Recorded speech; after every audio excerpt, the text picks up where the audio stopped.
Have you ever stopped to consider that the world you see is a mirror of what you carry inside?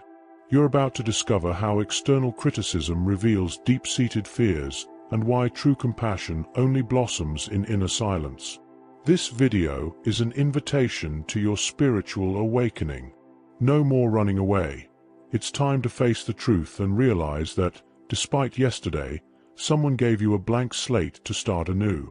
And it's precisely about this new beginning, about this turning point, that we're going to talk about now. Today, we're going to dive headfirst into a topic that touches the wound and, at the same time, points to healing in our quest for spiritual awakening and personal development, projection and the infamous judgment. Oh, how easy it is to point fingers, isn't it? To see the flaws, the failures, the imperfections in others. We even feel a little better when we do it, a kind of momentary relief. But what if I told you that this tendency, which seems so harmless, is actually one of the biggest obstacles to your own evolution, to your genuine happiness, and to that much-desired inner peace? Throughout our conversation, you'll understand how this external gaze trap prevents us from accessing our highest potential. Yes, the one that's there, carefully kept, waiting to be revealed. And most importantly, you'll discover how we can deactivate it to live a life of greater presence, compassion, and authenticity. Let's demystify judgment once and for all and find a path to genuine connection, both with ourselves and with the universe around us. Stay with me, because what you're about to hear today can truly change your perception of the world. And to begin unraveling this trap, let's go straight to the point that is perhaps the most uncomfortable, but also the most liberating. How much what we see in others says more about us than about them. Think with me about a situation that's typical of our daily lives. You're in traffic, relaxed, and suddenly, someone cuts you off without even blinking. What's the first thing that comes to your mind? Probably a surge of anger, an instant judgment. What an irresponsible driver. What a clueless person. But what if I told you that this anger, this irritation that rushes to your head, isn't so much about the other driver, but rather about your own impatience? Or maybe about that annoying feeling of lack of control you've been experiencing. The big truth is that, when we focus exclusively on others' flaws, we are greatly distancing ourselves from our own experience. It's as if we put on foggy glasses that only allow us to see what's wrong out there, without noticing the mess that might be, silence by silence, within us. This escape from the present is a subtle trap. It prevents us from dealing with our own internal issues, you know? It's an elegant distraction, a mind trick to keep us away from the inner work that is essential for our true personal development.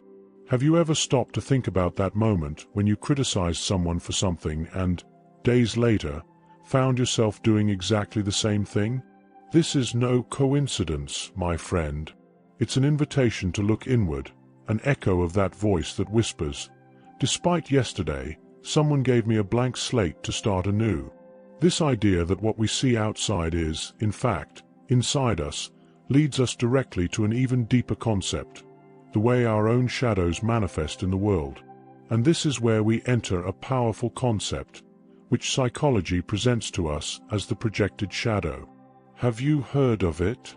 Basically, it explains how what bothers us most in others is often a reflection of aspects of ourselves that we don't accept, that cause us pain, or that we simply prefer to keep hidden deep within our being. Think with me. If you have a terrible fear of failing, of not being good enough, it's highly probable that you are extremely critical of others' failures. This criticism, then, isn't about the other person, but an unconscious way for you to defend yourself, to maintain the illusion that you are perfect, and that these defects are only out there, far from you. But this projection, my friend, is an existential blockage. It traps us in a cycle of unconscious suffering, where we are constantly reacting to something that, in reality, resides within our own interior. It's as if, by judging, we are closing the doors to our own healing, to our self-knowledge. As psychoanalyst Carl Jung said, what we deny in ourselves, we project onto others. It's a truth that echoes, isn't it? Criticism is a wall we build to protect ourselves from ourselves, but it ends up isolating us and preventing our own spiritual awakening. It's an invitation for us to free ourselves and, despite yesterday, realize that we have a blank slate to start anew. If recognizing our shadow is a fundamental step, the question that arises is, how do we transform this awareness into action, into something that truly changes how we relate to the world? The key lies in cultivating presence. So, the question remains, how do we break this vicious cycle of judgment and projection? The answer, my friends, lies in what I call the ethics of presence. True compassion, the kind that genuinely transforms, isn't pity we feel for others, nor a sentiment imposed by religious dogmas or external rules. No, it arises from a deep space of inner silence. It is in this silence, in this quieting of the mind, that we connect with our purest essence. It is there that we can observe our thoughts and emotions without identifying with them, without being dragged by the current of what we feel. When we are truly present, we can see others not through the distorted lens of judgment, but with understanding. Authentic compassion is about recognizing shared humanity, the pains and challenges that we all face, each in our own way. It's not about excusing others' mistakes, but about understanding the root of that behavior, the wound that may lie beneath. It is an ethical stance of personal responsibility. I am responsible for my perception, for my reaction, and for choosing love and understanding instead of easy judgment. And believe me, in inner silence, we find the strength and clarity to face our own imperfections. It is in this sincere recognition, as the Dalai Lama 14 reminded us, that you can only be happy if you stop comparing yourself to others, that compassion for others naturally flourishes. It's as if, despite yesterday, a new blank slate is given to us to start anew, but now with a gaze of pure acceptance. This ethics of presence, born from silence, leads us a step further, the silence that connects us not only with others, but with our own truth, with our authenticity.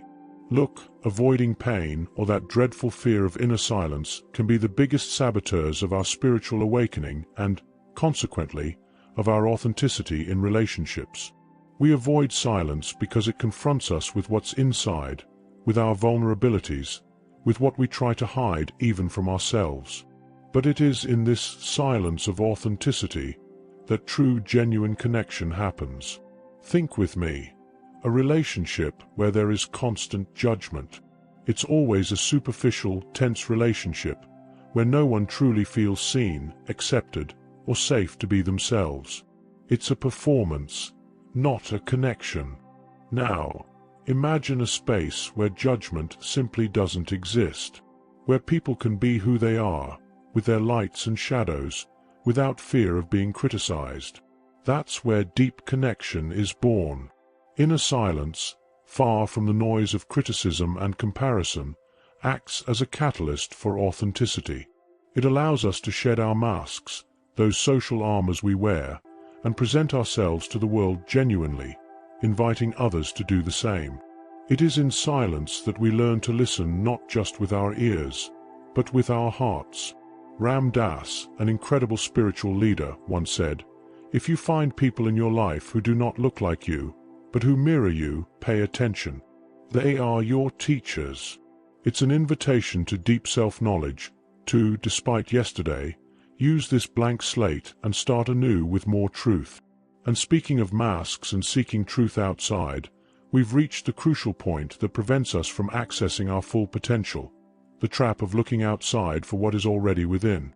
Finally, we often fall into what I call the external gaze trap. You know, that incessant search for solutions, validation, or even our own identity from sources that are always outside of us. The opinions of others, the material success we see on social media, the social approval we so greatly desire. Well, this constant search outside is, deep down, an escape from the present, a denial of the immense power that resides within our own interior. It prevents us from recognizing unconscious potentials that haven't yet been accessed, those capacities and wisdoms that are already there, waiting to be discovered. True spiritual awakening is not an event that happens out there, in some magical or distant place. On the contrary, it is a revelation that arises from within, right from the center of our being. It's when we stop searching and, finally, begin to be. When we realize that all the answers we desperately seek already exist within us, like a hidden treasure. It's an invitation to look inward, to the vast ocean of our own consciousness, where inner peace, genuine joy, and the wisdom we so deeply desire reside. Marcel Proust, a great writer, once said, "The real voyage of discovery consists not in seeking new landscapes, but in having new eyes." Free yourself from the external gaze trap, and the true awakening will begin. You will see that, despite yesterday, you have a blank slate to start anew. And with this new vision of what it truly means to look inward, we reach the point where everything comes together. Today's learning is an invitation to your transformation. Remember truly this premise. When you find yourself focused on someone else's fault, it's an undeniable invitation to look inward, to your own mirror. Acknowledge your own projected shadows, those parts we insist on hiding. Embrace inner silence, cultivate presence in your daily life, and you'll see, true compassion will flourish, not only for others, but for yourself. Spiritual awakening isn't a distant goal. It's not something for an uncertain future. It's a daily practice of self-awareness and personal responsibility. It's an act of self-love that naturally extends to the world. May this video be a catalyst for you to start or deepen your journey of authenticity and genuine connection. Think about it. What was your biggest learning today? What touched your heart most deeply? What step, even a small one, will you take from now on to start anew, to write on that blank slate life has given you? If these words touched something within you, perhaps it's time to take another step on this path of rediscovering your inner truth. Subscribe to the channel and activate notifications to continue receiving content that nourishes the soul with presence and authenticity. Share in the comments what resonated with your heart. Your story might be the mirror someone needed to find.